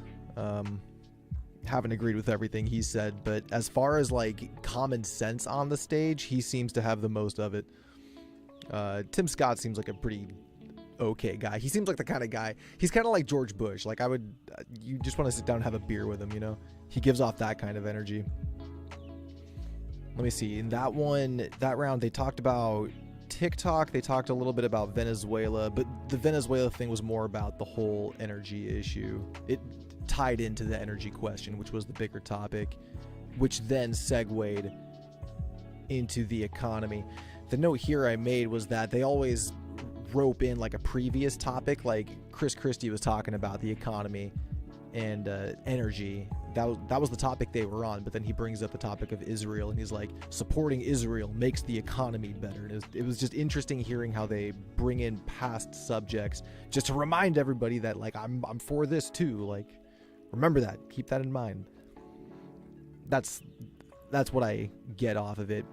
The TikTok thing was kind of interesting because if you can prove that it poses a threat to national security, I think you can make an argument to ban it. But if you just ban it off of paranoia and you can't prove that there's any kind of national security threat, like that just sounds like fear. That just sounds like paranoia and borderline a violation of First Amendment. In fact, I think you might be able to make an argument it is a violation of the First Amendment. And as a pro-free speech channel, we don't like that. But again, if you can prove that it poses a threat, then yeah, you can make that case. But then, yeah, this is why I like Vivek, because he makes these awesome points. He brought up the fact that U.S. companies are also selling info to the CCP, so it's not like just TikTok is an issue, right? It's also other companies that are based here in the States. Like, that was a really good point. That one had me going, yeah, like that's good. We have had a decline in life expectancy. Maybe try fixing that. Big facts, man. Big facts. They need to put an emphasis on like just healthy living. Is that Conor McGregor? Weird. Anyway, no, I agree. We need to fix that because that is ultimately the problem. And that's why I like RFK. RFK Jr. is talking about, like, he's having this really big message about health, like eating well, working out, taking care of yourself. And I think honestly, at the core, that would solve a lot of problems. If we as people took better care of ourselves, we'd be in a better state of mind. It would just be better in general. So that is a good point. Got to make life better for the working class instead of making it amazing for rich people. Yee. Eat the rich. I'm guessing it's about to come back here.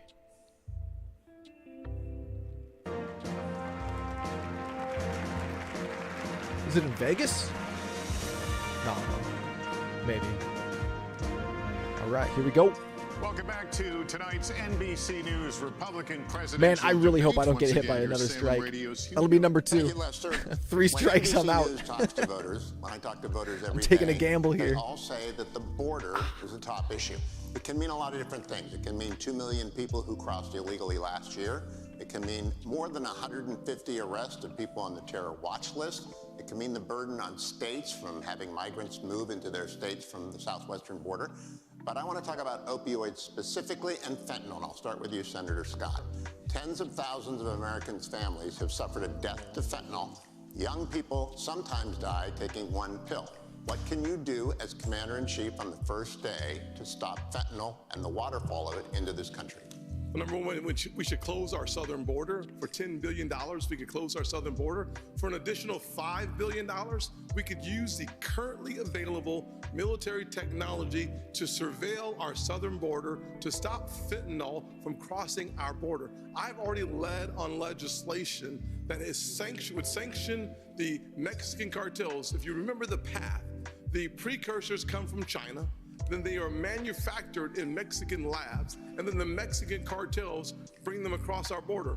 By sanctioning their accounts and eliminating their cash, we starve them of what they need. Number one, closing our southern border makes it nearly impossible to get in. The military-grade technology is a backup, making sure that we not only stop 70,000 deaths in the last 12 months because of fentanyl, it also allows us to deal with the human trafficking travesty that is entering in our country in the same path.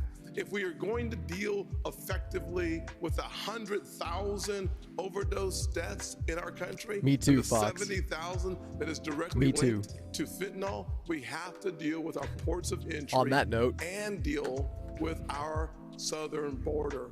If we do that effectively, we have started reducing the challenge from the outside, and then we have to deal with the challenge on the inside, which seems to be connected to a mental health crisis that is spreading throughout our nation. Governor Christie, Senator Scott just mentioned ports of entry. 90% of the fentanyl that is seized in the United States is seized at ports of entry. We don't know what's coming in across the open southern border.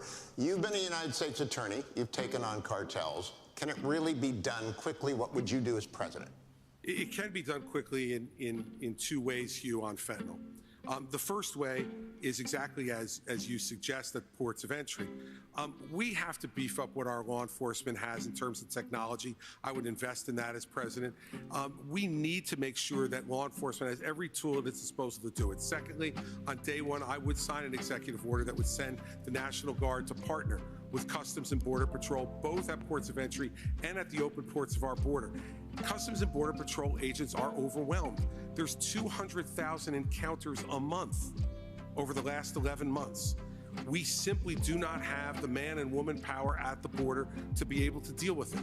And so dealing with both law enforcement, and you're right, we have done this, we can do this, but we got to give them the tools to do it, and technology is one of the biggest tools that we don't have enough of at the ports of entry. Now, we also need to lower demand, Hugh, in this country. And the way to lower demand is to start treating people again. You know, we started to do this before COVID, and we haven't done enough of it. And for every family out there tonight who has lost a loved one to fentanyl or to any other type of opioid overdose, what you know is all you want is a chance for them to win their lives back. When I'm president of the United States, we're going to call this what it is. It is a disease, like heart disease, diabetes, or any other disease like cancer that can be treated, should be treated. We not only have to stop supply, but we have to lower demand and save lives. Governor. Governor DeSantis, as soon as he mentioned families, both Nikki Haley and DeSantis, like, they were looking at him and they instantly snapped back at the cameras, probably to like look really sad and compassionate, talking about the families. That's really interesting. I caught my eye. Well, first, I was speaking to a dad who lost a son to fentanyl overdose. Son wasn't a drug addict. He had taken some pill that happened to be laced with fentanyl, and it was a fatal overdose. And when he told me, obviously the pain of losing a child is as bad as it gets, but he said what was salt in the wounds is that these elites in D.C. don't give a damn about what's going on in this country. They don't care that we have tens of thousands of opioid deaths, that the fentanyl's pouring in. They are not taking the type of action we need to. We're declaring it a national emergency on day one. I'm sending U.S. military to the border. I'm going to stop the invasion cold. I am going to deport people who came illegally. And I'm even going to build the border wall and have Mexico pay for it like Donald Trump promised. How are you going to do it? Yeah, Mexico's not going to fork over money. We're going to impose fees on the remittances that foreign workers send to foreign countries. We'll raise billions of dollars. I'll build the wall. But we are going to designate the cartels to be foreign terrorist organizations or something similar to that. And we're going to authorize the use of deadly force. We're going to have maritime operations to interdict precursor chemicals going into Mexico. But I'll tell you this, if someone in the drug cartels is sneaking fentanyl across the border when I'm president, that's going to be the last thing they do. We're going to shoot them stone cold dead. Ambassador Haley. If the United States uses special forces in Mexico without prior notice to the Mexican allies to our south, what would your colleagues at the United Nations think about that? I don't care what my colleagues at the United Nations think. What I'll tell you is, first of all, you have to go to the source. We have lost more Americans than the Vietnam, Afghanistan, and Iraq wars combined. We lost 75,000 Americans last year.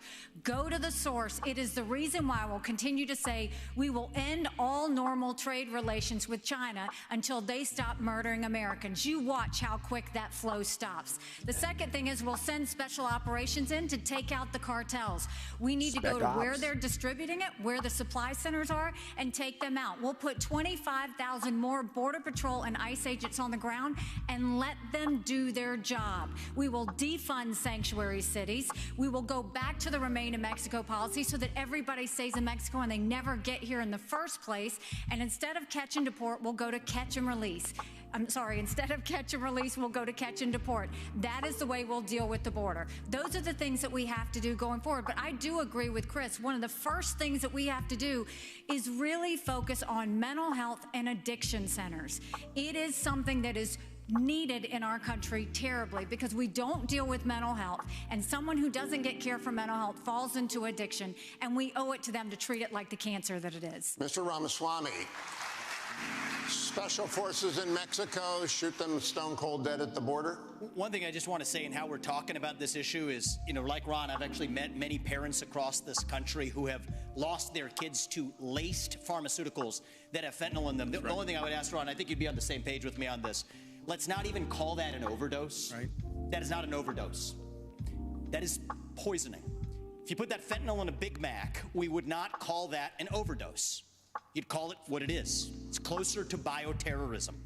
And I say that because as it uniquely relates to this crisis, that does warrant more aggressive means to deal with it. So there's a new presidential election in Mexico in 2024. People may not be aware of that. It's going to be someone other than Obrador, who has been a disaster in Mexico. I think he's even mentioned me obliquely in speeches to say that somebody who would do this shouldn't get anywhere near the White House. Well, AMLO, get out of the way. There's going to be someone else in charge.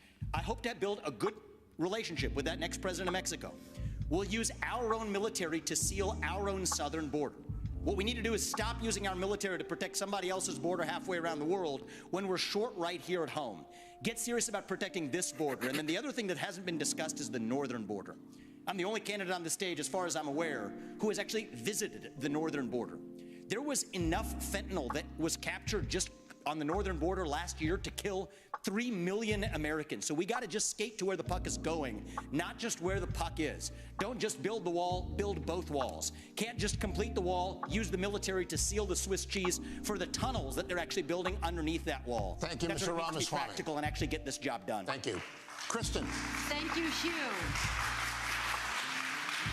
Let's talk now about last night's election results. Abortion rights supporters saw victories in Ohio and Virginia, following earlier wins in states like Kansas and Kentucky. Governor DeSantis, first to you, how do you see the path forward for Republicans on this issue? Well, I stand for a culture of life, and I understand that it's important that everyone gets a shot. I'm reminded of a story about a young mother who was struggling in Jamaica about 45 years ago. She was counseled to not have a baby because she was poor, baby wouldn't have opportunity, and she came close to have an abortion, but she decided to have the baby, born poor in Jamaica. And the reason I know that story is because that baby girl ended up emigrating to the state of Florida, becoming a lawyer and a judge, and I appointed her to the Florida Supreme Court in August of 2022. We're better off when everybody counts. We're better off when we can promote a culture of life. At the same time, I understand that some of these states are doing it a little bit different. Texas is not going to do it the same as New Hampshire. Iowa's not necessarily going to do it the same as Virginia. So you got to work from the bottom up. You got to do a better job on these referenda. I think of all the stuff that's happened to the pro-life cause, they have been caught flat-footed on these referenda, and they have been losing the referenda. A lot of the people who are voting for the referenda are Republicans who would vote for a Republican candidate. So you got to understand how to do that. But let's just be clear. The Democrats have taken a position they will not identify the point at which there should be any protection all the way up until birth. That is wrong, and we cannot stand for that.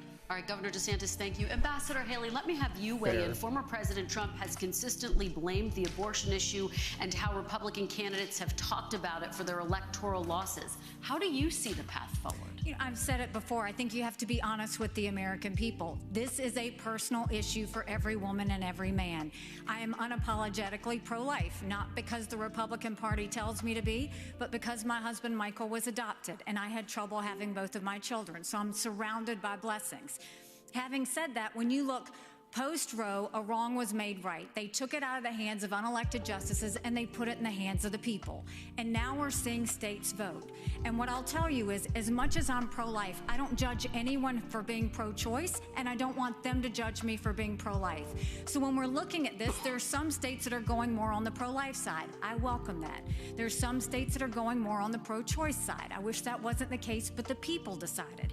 But when it comes to the federal law, which is what's being debated here, be honest, it's going to take 60 Senate votes, a majority of the House, and a president to sign it. So no, we haven't had 60 Senate votes in over 100 years. We might have 45 pro-life senators. So no Republican president can ban abortions any more than a Democrat president can ban these state laws. So let's find consensus. Let's agree on how we can ban late-term abortions. Let's make sure we encourage adoptions and good quality adoptions. Let's make sure we make contraception accessible. Let's make sure that none of these state laws put a woman in jail or give her the death penalty for getting an abortion. Let's focus on how to save as many babies as we can and support as many moms as we can. And stop the judgment. We don't need to divide America over this issue anymore. Thank you, Ambassador. Senator Scott. That was a solid answer. That was surprisingly common sense. Senator Scott, I'd like you to weigh in. How do you see the path forward, and what do you make of what Ambassador Haley just said? Do you see this as a consensus issue? Well, I'm 100% pro-life. I have had 100% pro-life voting record. I would certainly, as President of the United States, have a 15-week national limit. I would not allow states like California, Illinois, or New York to have abortion up until the day of birth. I certainly wouldn't not allow for governors, former governor, Democratic governor of Virginia, who talked about infanticide. We need a 15-week federal limit. 3 out of 4 Americans agree with a 15-week limit. 47 out of 50 countries in Europe agree with a 15-week limit. I would challenge both Nikki and Ron to join me at a 15-week limit. It is in our nation's best interest, and frankly, I think it's unethical and immoral to allow for abortions up until the day of birth. We have an opportunity in this nation to stop that reckless behavior from states like California, New York, and Illinois. I'd go a step further. In my parents' plan, we start by talking about funding, block granting resources to I'm crisis pro-choice, pregnancy centers. Fox. We should I'll talk support more about it adoption. during the break. There are a number of ways that we can say to the expectant mother that we stand with you. We should not only be pro-life before the child is born, we should be pro-life after the child is born just as much. Senator Scott, thank you. Ambassador Haley, your name was invoked. Would you support a 15-week federal limit? I would support anything that would pass because that's what would save more babies and support more moms. But you have to be honest with the American people, and I appreciate that Tim keeps calling me out for this.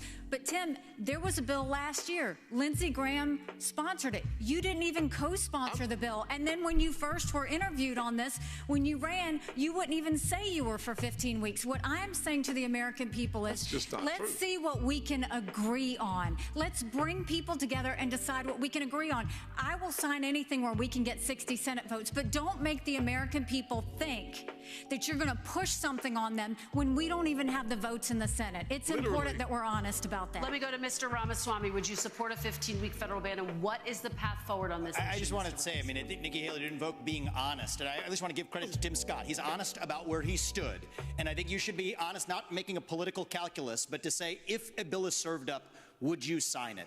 Here's my view on this. Speaking as a man, they say men have trouble speaking on this issue. I don't think we need to be that way.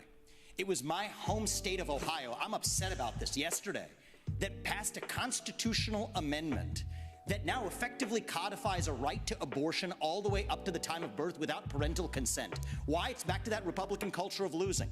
The Republicans did not have an alternative amendment or vision on the table.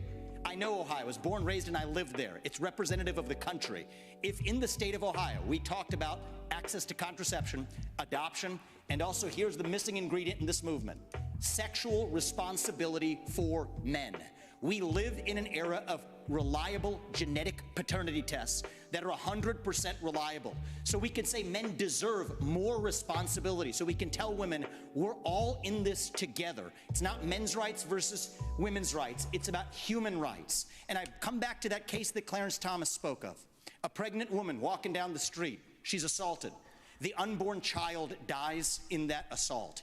You find me one person in this country who says that that criminal does not deserve liability for that death. You won't find one. That says we share the same instincts on this issue, but we require, I believe, a different generation of leadership thank you. to actually lead us forward and unite the country on this with honesty. Thank you, Mr. Ramaswamy. Governor Christie, as you know, federal limits are important to a lot of Republicans. Where do you stand on this issue, and what is the path forward for Republicans? For 50 years, conservative lawyers have been arguing that the federal government should have absolutely nothing to do with this issue constitutionally because it's nowhere in the Constitution. And then Dobbs comes and we finally gain that victory, which was the creation of a constitutional right out of thin air that didn't exist.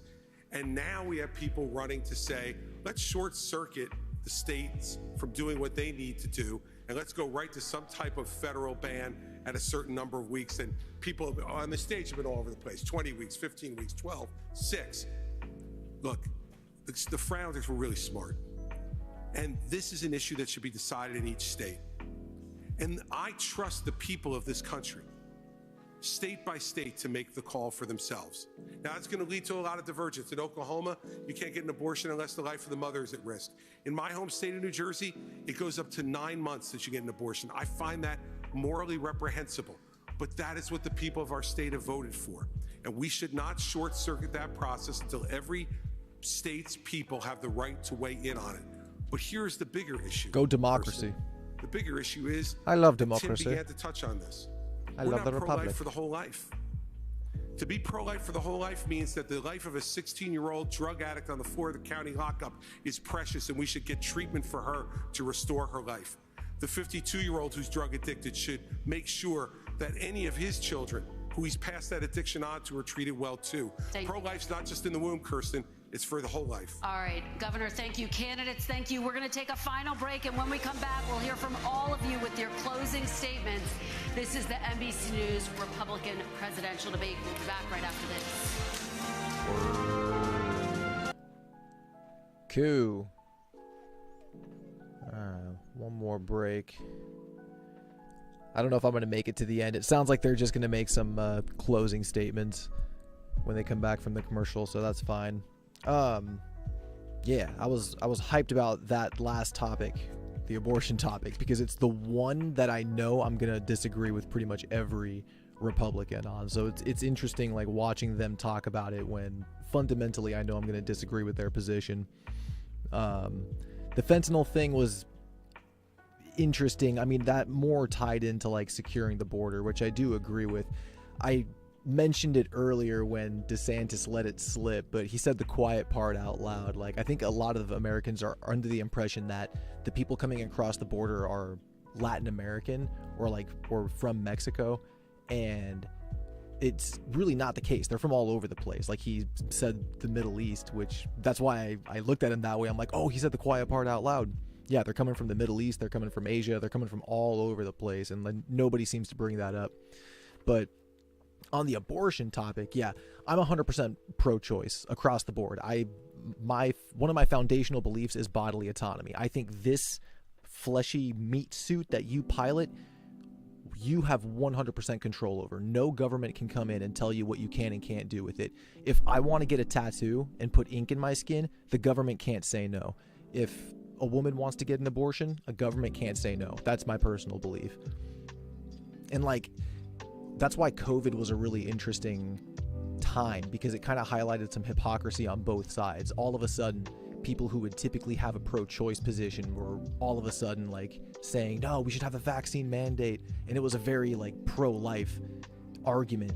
And then on the other hand, people on the right who would typically be pro-life were saying, my body, my choice, all of a sudden. And I'm like, whoa, what is happening? It was a very interesting time. But yeah, personally, I'm pro-choice across the board. I don't believe in a vaccine mandate. I don't believe in limiting abortions. I think you should decide. That's where I stand on that. Bodily autonomy. I don't know the whole pregnancy cycle, so I can't really give a number about where I stand. It looked like they were talking about 15 weeks or something. I don't know what a good middle ground is. I do appreciate the answers from Nikki Haley and Tim Scott talking about how they wanted to find middle ground with the Democrats, because it sounds like the Democrats don't really have consensus about when a limit should be set in place. Because what Chris Christie was saying in his state, I guess it goes all the way up to 9 months. I'm not too sure what his state is, to be honest with you. Oh, you're all right, buddy. My dog is in need of attention. It's kind of another reason I'm not sure I'll make it all the way. But he's being a trooper right now. But yeah, I mean, they do need to find middle ground across the board. Not being able to find a consensus, I think, hurts. Because nothing gets done, and then they just point fingers at each other, saying it's their fault. No, it's their fault. Meanwhile, we're sitting here okay, can you guys please do something? It's we can't. It's their fault. Oh my God. This is why I hate politics. This is why I made a political channel, so I can complain about it. Alright, looks like it's about to be right back. But hey, you guys are cool. Thanks for kicking it.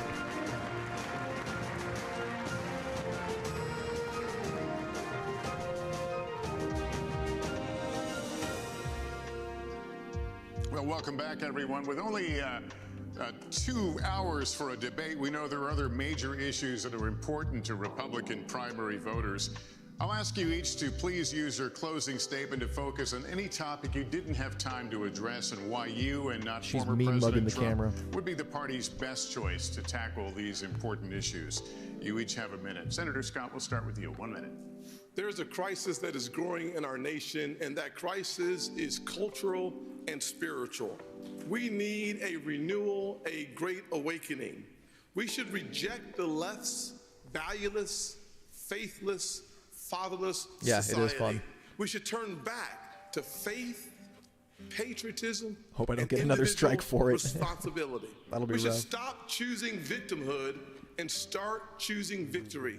We should stop kneeling in protest and start kneeling in prayer. There are basic truths that built this country.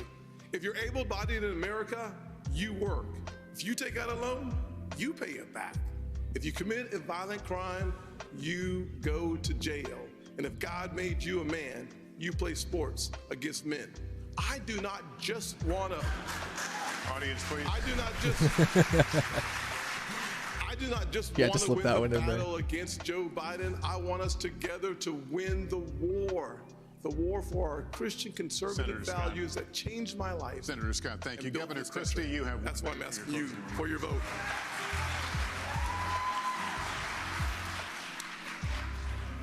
Thank you for hosting tonight. Listen, it's a gift to be an American. And I'm running for President of the United States because I'm tired. I'm tired of seeing the division. I'm tired of seeing the anger. And I can see in the eyes of Americans their exhaustion. Their exhaustion from the petty, personal politics that have taken over this country over the last number of years. I'm running for president to be a president of consequence, to do the big things, to make sure that America's role in the world stays number one, that we stand up for our friends and allies around the world, and we stand up for what we believe in right here at home. And it's not to eliminate our differences. Our differences has always been our strength as a country, not our weakness. But you can't truly say you love America unless you're ready to open up your heart to every American.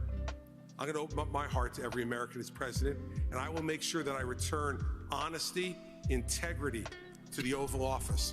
We deserve and should accept nothing less. Governor, thank you very much. Let's go to Mr. Ramaswamy now. Your 1 minute. We've talked a lot about foreign wars tonight, but we're in the middle of a war right here at home. It's a war not between black and white or Democrat and Republican. It's between those of us who believe in our founding ideals and love this country and a fringe minority who hates the United States of America. And I think it's going to take a commander-in-chief to lead us to victory in that war, who first of all knows that we're in a war, Second of all, can't be captured I gotta get by an the American special flag interests for the along the room. way. But third is from the next generation, somebody with fresh legs to lead us to victory. I'll shut down the deep state. I'll declare economic independence from China. I'll keep us out of World War III, and then revive national pride in this country. I also want to close with one message to the Democrat Party. End this farce that Joe Biden is going to be your nominee. We know he's not even the president of the United States. He's a puppet for the managerial class. So have the guts to step up and be honest about who you're actually going to put up so we can have an honest debate. Biden should step aside, end his candidacy now, so we can see whether it's Newsom or Michelle Obama or whoever else. All right, just Mr. tell us the Ramaswamy, truth so we can have an your honest time is debate. up. Ambassador, That's his conspiracy theory for the evening. Ambassador Haley, you have 1 minute for your closing. Thank you.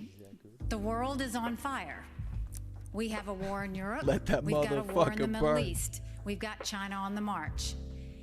It is very important that we know how to defend our freedoms and how to defeat terrorism and socialism. We have to know the difference between good and evil. We have to know the difference between right and wrong. We need to know that a strong America doesn't start wars, a strong America prevents wars. And the way we can focus on that is to make sure we go back to the soul of America and be strong and proud again. And we can't do that. We can't win the fights of the 21st century with politicians from the 20th century. We have to move forward. And we can do this. I know we can do this. So join our movement. Go to NikkiHaley.com, and we will once again show what America that's strong and proud looks like. God bless. Ambassador, thank you.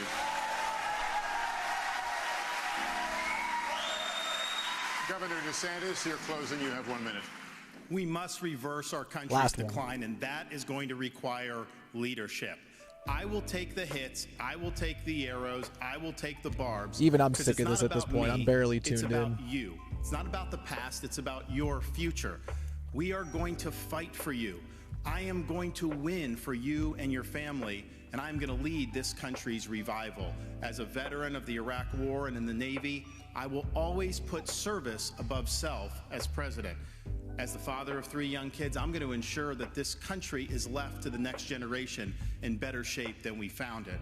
And as the governor of Florida, I delivered on all my promises, and you can trust me to deliver for you as the president of the United States. I am asking for your vote. I'll be a nominee that will be able to win the election. I will be a leader you can be proud of, and as your president, I will not let you down. God bless you. Governor DeSantis, thank you. There it is, ladies and gentlemen. Yeah, that's your Republican field minus Trumpy boy.